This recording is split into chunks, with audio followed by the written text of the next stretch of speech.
Welcome to Journeys of Faith. This audiobook is entitled Saint Rita of Cascia. It is narrated by Bob and Penny Lord, and the authors are also Bob and Penny Lord. Saint Rita of Cascia, daughter, wife, mother, widow, nun, saint, woman of faithfulness and forgiveness, saint of the impossible. Saint Rita of Cascia is one of the most powerful women in the church we will write about. She is a role model for women of our generation. There is nothing that any woman has experienced that Rita has not known. She was an obedient daughter, a faithful wife, a battered wife, wife of an alcoholic and woman chaser, a widow, a single parent who lost her children when they were young. She was a nun who was unwanted by her community.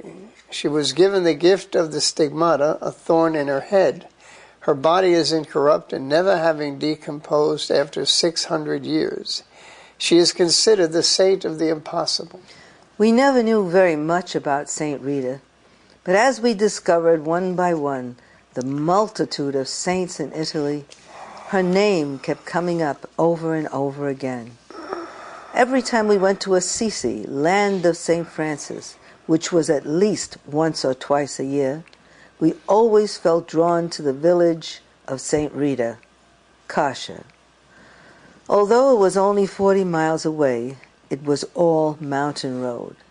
Each time we inquired about going to Cascia, the villagers of Assisi would laugh a little nervously, make motions with their hands and say, curvo, curvo, which means curve.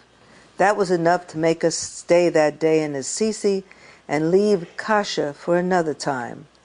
Whenever we determined we were going, the sign on the highway, pictorially describing the curvy, winding, mountainous road to Cascia, would further dissuade us, and we would firmly, if not weakly, promise, we'll do it next year. We'd return to the United States, and sure enough, Saint Rita would just conveniently have someone send us reading material about her life.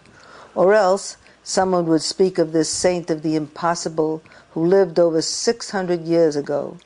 We would become upset when we had not gone to Cascia and make new resolves to go the next year. Finally, the time came. We made sure we were in a state of grace, having gone to confession and received Holy Communion, left a copy of our last will and testament in the hotel room in Assisi, and started the perilous journey to Cascia.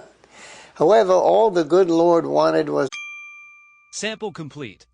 Ready to continue?